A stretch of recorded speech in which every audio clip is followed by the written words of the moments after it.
Welcome to the Danny Clinkscale Reasonably Irreverent podcast.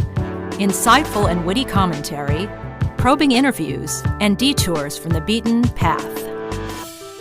Welcome to Monday Musings, Danny and Friends SportsWrap. It's presented by Advanced Sports and Family Chiropractic and Acupuncture, and we've got a mixed bag of an extended weekend, to say the least, to talk about here. The Chiefs looked ugly in the preseason finale. That was way back on Thursday, but real football is next, and real college football is just days away. Perfect time to catch up with Stan Weber. In the fall, we always talk with Stan every Monday, whether it's going to be full Danny and Stan's football weekend. Well, that depends on the Kansas City Royals a little bit. We got to cover it all here, and we will as well. I was at the K on Sunday. It wasn't the greatest day to be talking to Bobby Witt and Matt Quattro and MJ Melendez, but we'll hear from the two players. The Royals are just a couple of hours away as I tape this of starting up a big series against the Cleveland Guardians. The Royals actually got pummeled on Saturday and Sunday, but all things are still possible for them. Yeah, they dropped a couple of games in the standings for the division with the Tribe, but they were the former Tribe, the Guardians now. But now they have head-to-head opportunities to make up for that. The Red Sox kept on losing, and the Twins lost a couple, so they're flat-footed tied with the Twins for the second wild card, and they are 4.5 games ahead of the Red Sox as far as the last wild card is concerned, still in good shape as well. Talk about that and hear from those two players also. And a different kind of weekend in soccer in Kansas City locally. The Current actually lost, and they returned to NWSL play and got smoked by a count of 4-1 by Washington. And that's unusual, just a second loss on the season. And Sporting Kansas City returned to their league play in MLS after Leagues Cup action and being eliminated from that. They're still alive in the U.S. Open Cup, and we'll play that tomorrow. But they get a victory 3-0 over an Orlando City team that have been playing pretty well. We'll check in with Sporting KC. The FedEx Cup playoffs kept on going and are set up for the Tour Championship this week with Keegan Bradley, the last player into the BMW Championship, winning that tournament. Lots of drama as people tried to qualify for the top 30. That was fun to watch if you're a golf fan. And Lydia Ko on the women's side capped a remarkable summer where she made the Hall of Fame by getting an extra point. It's a point system by winning the Olympic gold medal. And then she turns around and wins the Women's British Open. So remarkable summer for her. Let's talk about all kinds of good stuff, but let's start it by getting your appetite whetted for football, which is just 3 days away for Kansas and Missouri. Stan Weber joins us next. It's Monday Musings, Danny and Friends SportsWrap, presented by ASFCA. More of Danny's Reasonably Irreverent podcast after this. It's always a pleasure to catch up with Dr. Brad Woodle from Advanced Sports and Family Chiropractic and Acupuncture. There are 8 locations all around Kansas City, including the newest one in Raytown. In Raytown, we just joined Raytown July 1st. We took over for a retiring doctor, Dr. David Frey, and we are just honored to see all of his patients and take care of the Raytown community. And communities all around Kansas City with the best of care in a wide variety of fashions. We do chiropractic using multiple techniques, acupuncture, disc decompression therapy, cold laser therapy, different physiotherapies, exercises, whatever you need for your bones, muscles, joints, and nerve pain, we can help. Find that help at Advanced Sports and Family Chiropractic and Acupuncture, 8 locations all around Kansas City. Visit ASFCA.com. Did you experience hail damage last year and never got the work done? Most insurance companies only give you a year to get the roof fixed. And if you don't get it done, you could possibly not be compensated in full for the replacement of your roof. If you've been procrastinating getting that damaged roof taken care of, give us a call at 913-257-5426, and we'll send out an expert to help you through the process. We're never pushy, we're just here to help. Easton Roofing. Integrity matters. If you'd like to join these and other fine sponsors and market your business on Kansas City's #1 rated podcast, contact us at danny@dannyclinkscale.com. Look forward to working with you. Welcome back, and it's been a big weekend, and we'll talk a little Royals up next in our baseball roundup and all the other stuff, soccer, golf, and but it's almost football season, and there's nobody more happy about that than one Stan Weber. And Stan, let's start it off with the Chiefs. The preseason is over. I imagine that you watched just about every snap of Chiefs preseason. Just any general takeaways from the preseason, which now becomes sort of less and less important, but maybe because the Chiefs are champions, maybe almost over-focused on. I did watch each of the plays for the Chiefs. I couldn't take in much more, Danny, so that's a deterioration of my interest in preseason.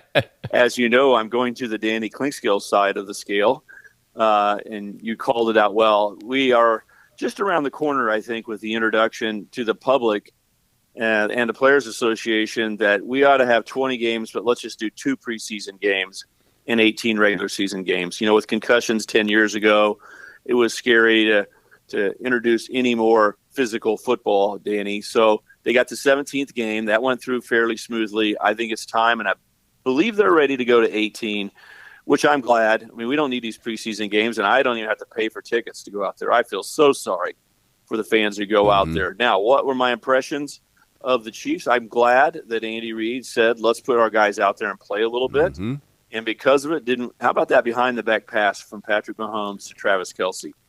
That was the highlight of the time for me. I think it's good that they get out there and play. I think that's helpful for getting off to a good start. You got to get in football shape. Andy Reid did that, and so it's much like every other preseason for the Chiefs. Ready to roll, took a little risk and put their guys out there. But that behind-the-back pass still stands out. That was incredible, and the fact that it wasn't called, that he just did that on his own because his tight end, Travis Kelce, wasn't at the right spot at the right time. It's just amazing. I come to this conclusion, Danny. I think you'll like it.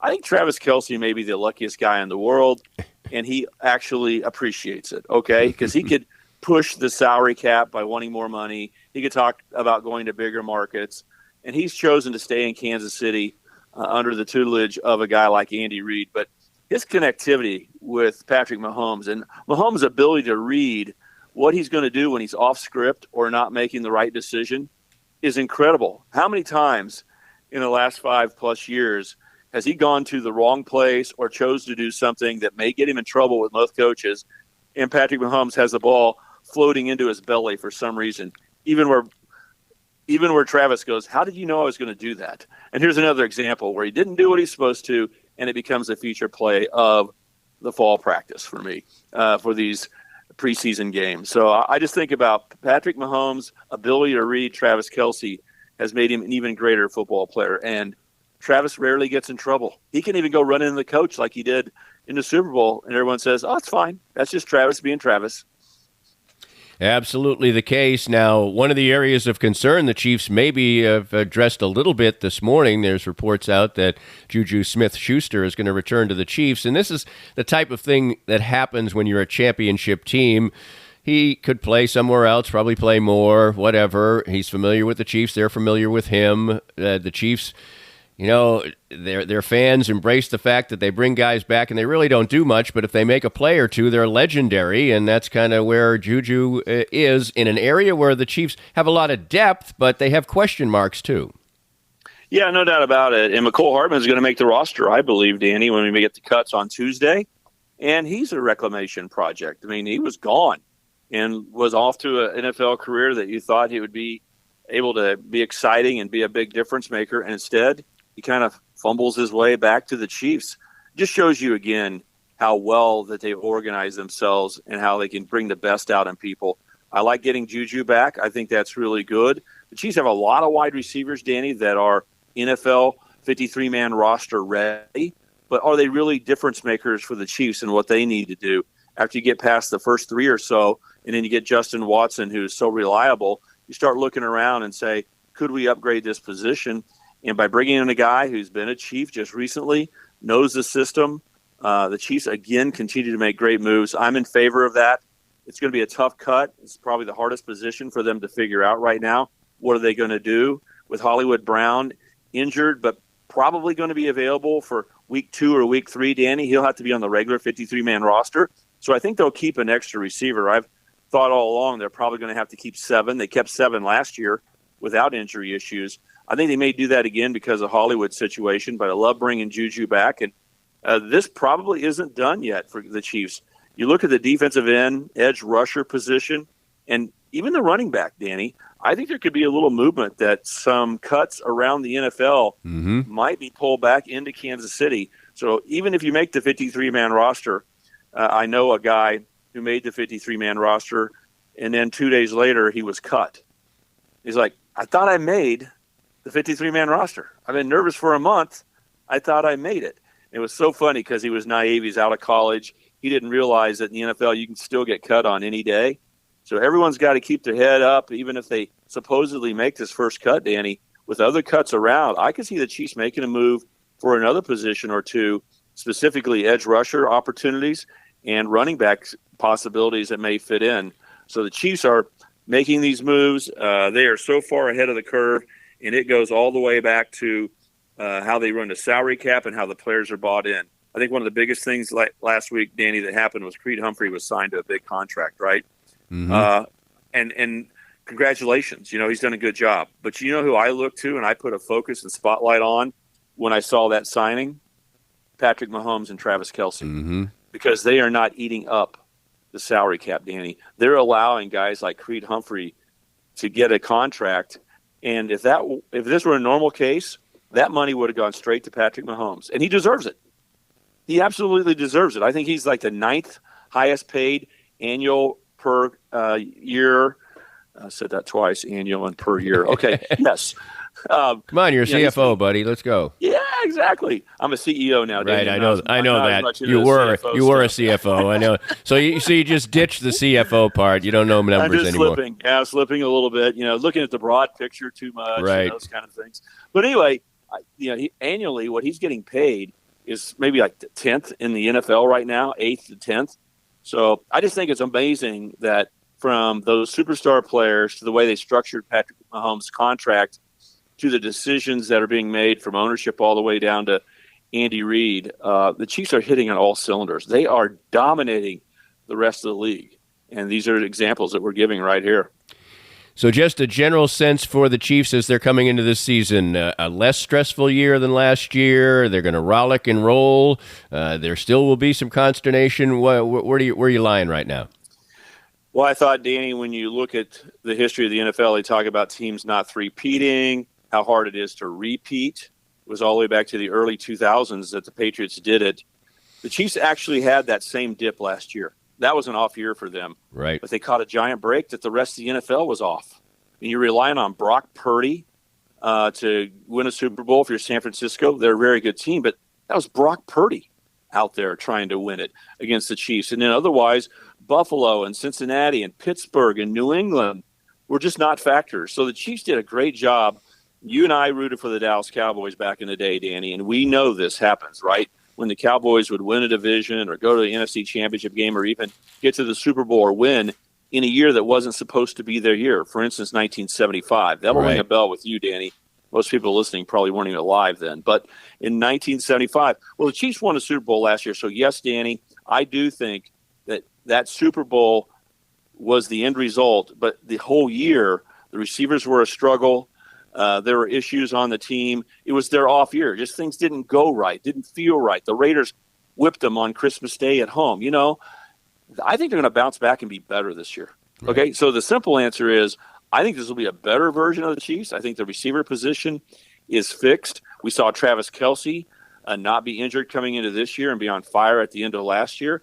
I think the Chiefs are going to be better. Chris Jones should be out there and be dominant. That said, I do respect every NFL season, Danny, and I do respect the fact that the Chiefs' first two games are just monster games. Nothing to do with them being a playoff team or being able to compete at the end. But for just to frolic and roll, if they take care of those first two games, then Katie bar the door. I mean, the Chiefs are so good. They're going to be on an upswing, I think. But I can make a case. There is a possibility, Danny, that the Chiefs could be 0-2. There's a chance. And, what do you say when you're 0-2 in their games? You go, hey, 2024 is a new season. So I'm in between that whole mindset of they're going to be better and then looking at the schedule and going, man, Ravens, Bengals to start. Two teams are going to have a burr on their saddle and are going to be flying high and just trying to do anything they can to beat the Chiefs. I think those first two games are really going to be fun to watch. But I do think the Chiefs will be better this year overall.